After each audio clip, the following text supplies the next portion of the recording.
Lily Jordan, O thou lily of the valley, stand by me.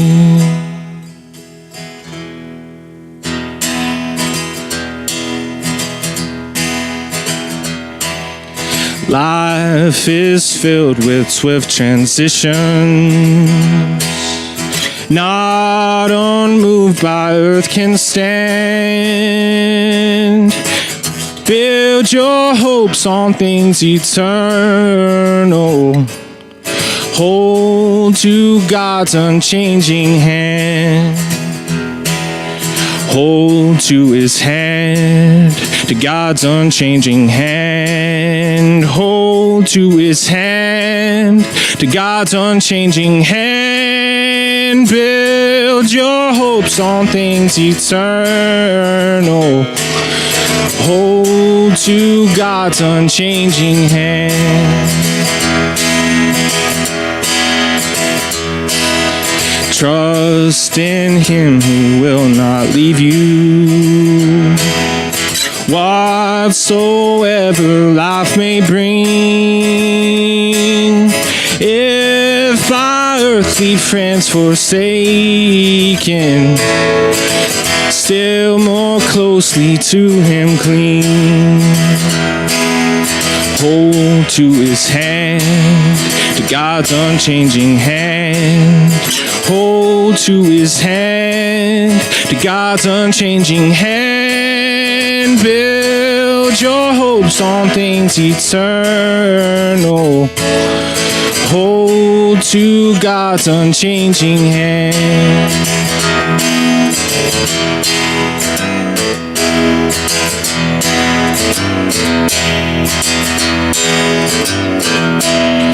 Covet not this world's vain riches that so rapidly decay. Seek to gain that heavenly treasure. It will never pass away. Hold to his hand, to God's unchanging hand. Hold to his hand, to God's unchanging hand. Build your hopes on things eternal. Hold to God's unchanging hand. Build your hopes on things eternal.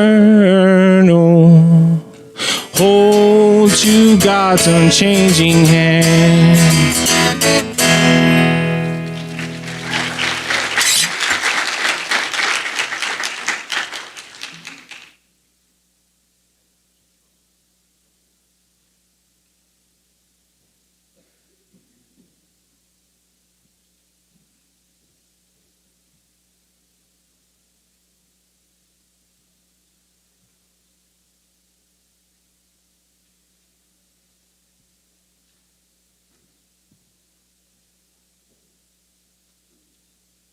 Things a little bit different this morning.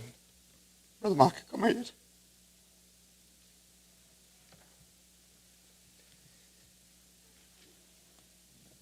Should be on.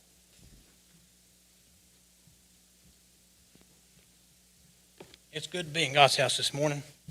I'm just going to cut straight to the chase. God has called me to preach.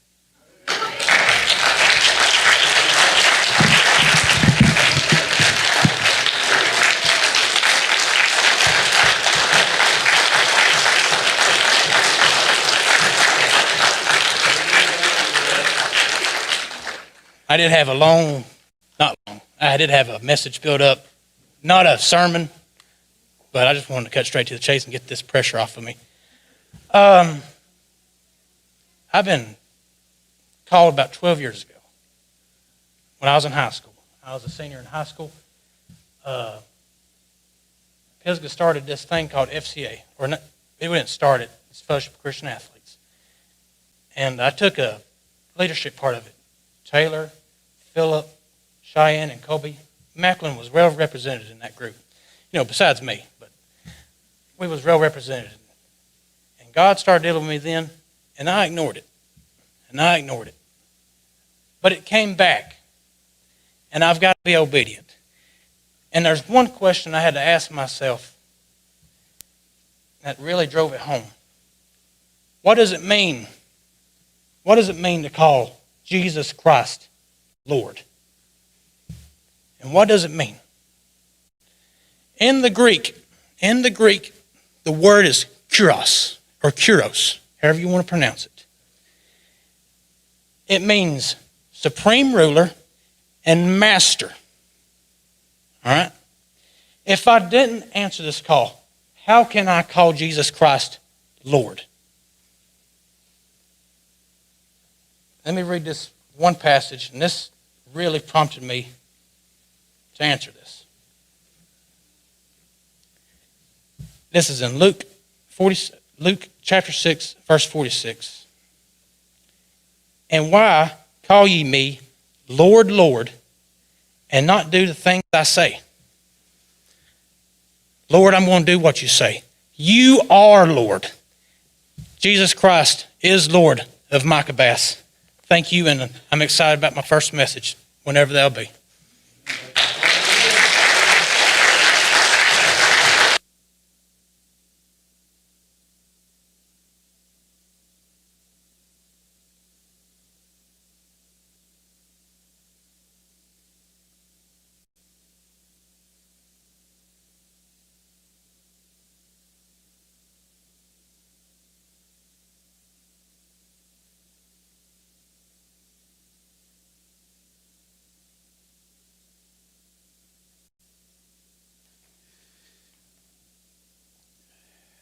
Somebody else.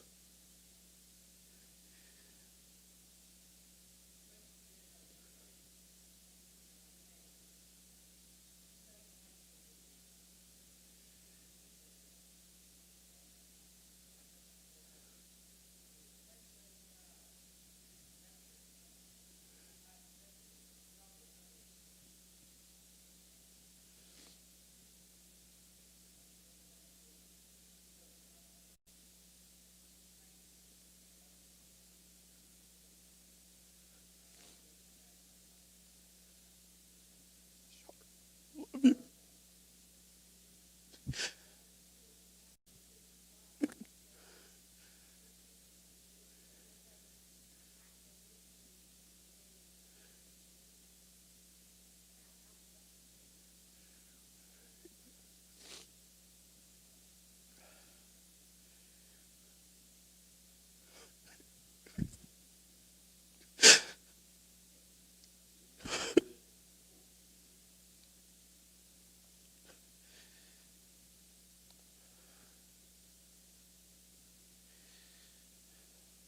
Anybody else?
It's probably the hardest secret I've ever kept in my life.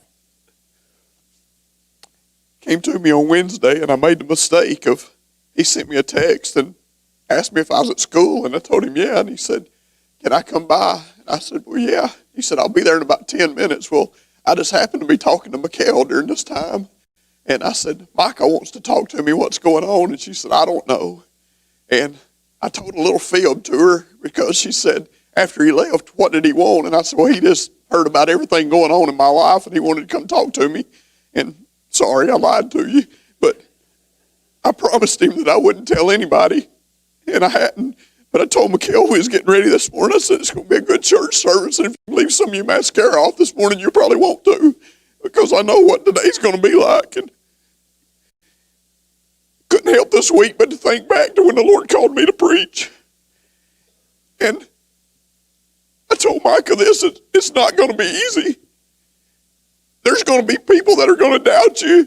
There's going to be people that are going to bring up everything that they can to say as to why you shouldn't be and why you're not worthy to be. But aren't you glad this morning that the thing that makes us worthy is Him? It's Christ. That's the only thing that makes anybody worthy. God's calling will disrupt your life. It'll change your plans.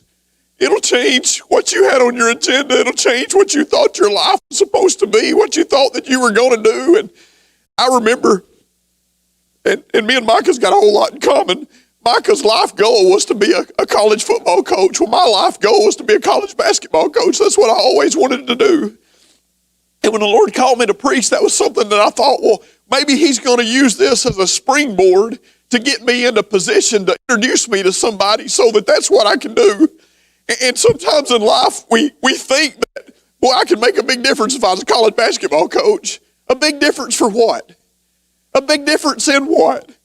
But answering the call to preach, what a difference we can make for His kingdom. And I thought about Paul's life, and isn't it crazy how things happen? Our Sunday school lesson this morning that Shane was put on Shane was to talk to us about the life of Paul and what Paul had done. And I'm going to tell you something, Brother Micah, the first thing that the devil's going to do, he's going to say, look at the things that you've done, look at the things that you've gone through, look at your life, look at the things that's happened to you. You can never have this role, you can never serve in this capacity, you can never do those things. But I want you to know this morning that God's in control, people are not. And God knows what He's doing, and everything that happens in our life happens to bring us closer to Him and to get us in the position where that God can use us in our lives. But those things are the same things that we allow Satan to take and whip us over the head with and say, you'll never be able to do this, you'll never be able to do that, so-and-so will never listen to you, so-and-so will never accept you, so-and-so will never allow those things to take place in your life. But do you realize this morning when God foreknew us before the foundation of the world, Brother Chris, He laid out our life, and there is nothing that happens in our life that surprises God. There's things that's happened in my life this week, and there is nothing that happens in our life that surprises God. There is nothing that takes place. And I sat here this morning, and Brother Micah came to me and shared something with me this week. So I foreknew this morning what was going to happen in this church service. I foreknew what was going to take place. I told Brother Todd a while ago, I said, we're sitting here, and it feels like we're in a funeral home instead of being in a church service. And I said, as I sat over there and as quiet as everything was, but I foreknew that something was about to take place. I foreknew that something was about to happen that was going to change everything. And I looked at Brother Todd and I said, it ain't going to continue to be this way this morning. That's not the way things are going to continue to happen. We look at doom and gloom in life, and we look at situations in our life, but God, who wrote the end at the same time that He wrote the beginning, looks and says, I knew that was going to happen. I knew that was going to bring heartache. I knew that was going to bring trouble in your life, but I knew what was going to happen on the other side of it. Aren't you glad this morning for who God is? Aren't you glad this morning because God's still in control? And sometimes it doesn't seem like it is. Sometimes we worry ourselves to death and say that God's not who God says He is. But give God an opportunity to work. Give God an opportunity to do His thing. But most of all this morning, trust in Him. Trust in Him. He knows what He's doing. He knows exactly what's taking place. He knows exactly the outcome of the problem before the problem even introduces itself to you. Guarantee you this morning, Brother Mike, I don't mean to bring up anything about your life, but I'm going to do what God tells me to do. Guarantee you this morning, as soon as Brother Micah said that, the first thought to some of you was, oh no, what's he going to do in the condition that he's in? Where's he going to pastor? Exactly where God put him to pastor, that's where he's going to pastor, because God has a plan. Did you know that you can reach more people not being behind the pulpit? We talked about Paul's life this morning. Where did Paul do his preaching? He went out in the world and he didn't stand behind a pulpit somewhere and preach the message. He went to individuals and told them about how good God was and about how simple the plan of salvation was, and led many people to the Lord. Were there people that rejected Paul because Paul was once Saul and because Saul once killed people? Well, absolutely. And there'll be people, Brother Michael, that'll reject you, but hey, look at the ones that you're going to be able to reach. Look at the ones that you can relate to. Look at the ones because of things that have happened in your life. You can talk to people and counsel counsel people this morning that I can't do because I hadn't been there. But God says, I know what Michael Bass is going to go through, and I know what I'm going to allow to happen in his life, and I'm going to use him in a mighty way because I called him. He could predestine me this morning. He could foreknow me this morning and me not know that. I could be a predestined individual this morning, Sister Rhonda, and have no idea that God's predestined me for that. He could foreknow things in my life and me never know what he foreknew for me this morning. But did you know this morning that God can't call me without me knowing? He said, for those that he predestined, those that he foreknew, and them that he called. Thank God he's still in the calling business this morning. He's still calling. He can't call you this morning without you knowing it. There's something about you knowing the voice of God and knowing what God's put on you. And I guarantee you in Brother Micah's life that every time he tried to get back close to the Lord and every time that he tried to live like he was supposed to and do what he was supposed to do, what came back in your life in those 12 years every single time? The call of God. Because you can't get where you need to be with the Lord and the Lord say, well, I'm going to take that calling away. And the closer we get to God, and I'd be a liar this morning if I said that this week hadn't brought me closer to God, because it has. I've called on him and begged him to produce things and to show things and to prove things. And I'll tell y'all, just like I told my daughter, if God is who God says he is, then everything's going to be all right. Because I know exactly what happened. I was there. I know what happened. God knows what happened. God, he knew the end before he ever wrote the beginning. He knew what was going to become of things. He knew the things that I would go through. And if God is who God says he is, then God will take care of me. And I know that this morning. If God's still in the calling business, then God's still on the throne. And God's still doing the things that God said he would do. And he would still take care of his children. All of those promises that he made to us are still real this morning. Do you believe in him? Do you trust him? Do you know him? I do this morning, Brother Gary. I know without a doubt that I know him. I know without a doubt this morning where my trust is. I know without a doubt this morning where my hope is. So thankful for Brother Micah this week, being obedient.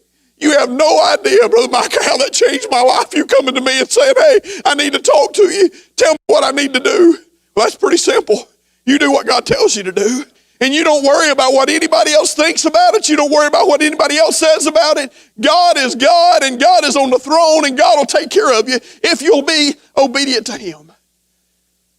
What's the calling in your life this morning? What has God chosen you to do? Get a verse of a song this morning, Brother Mike. I'm not going to preach long. Go ahead.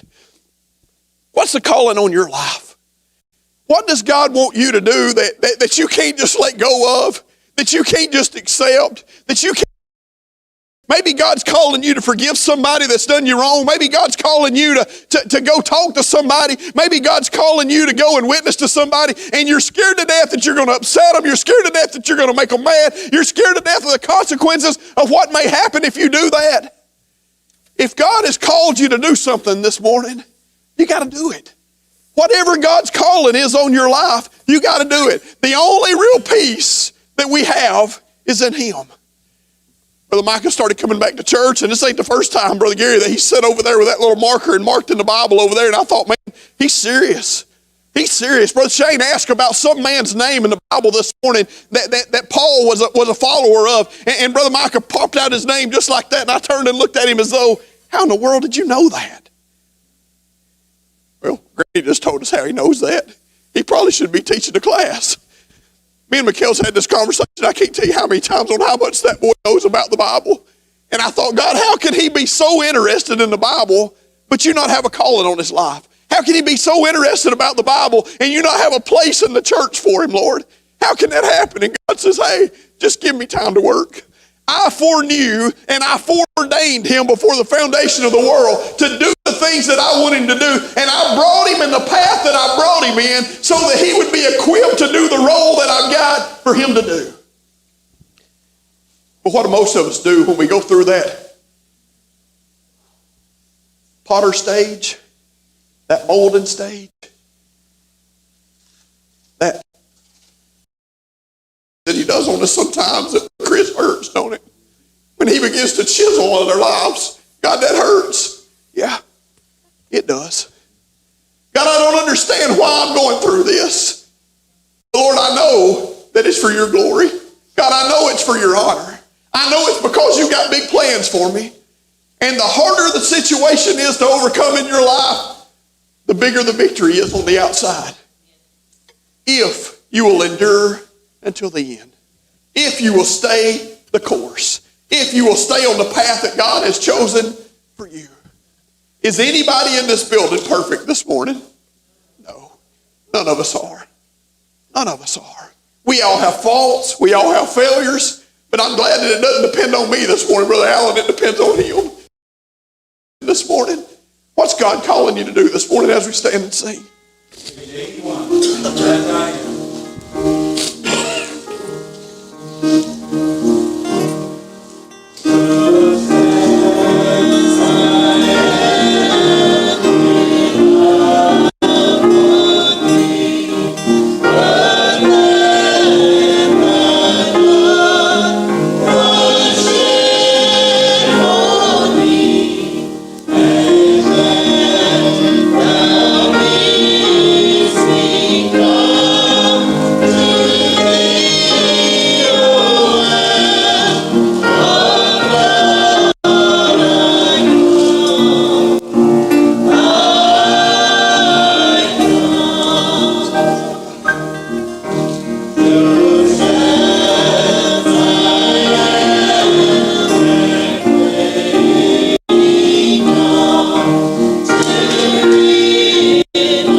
Word, announcement, testimony, anything.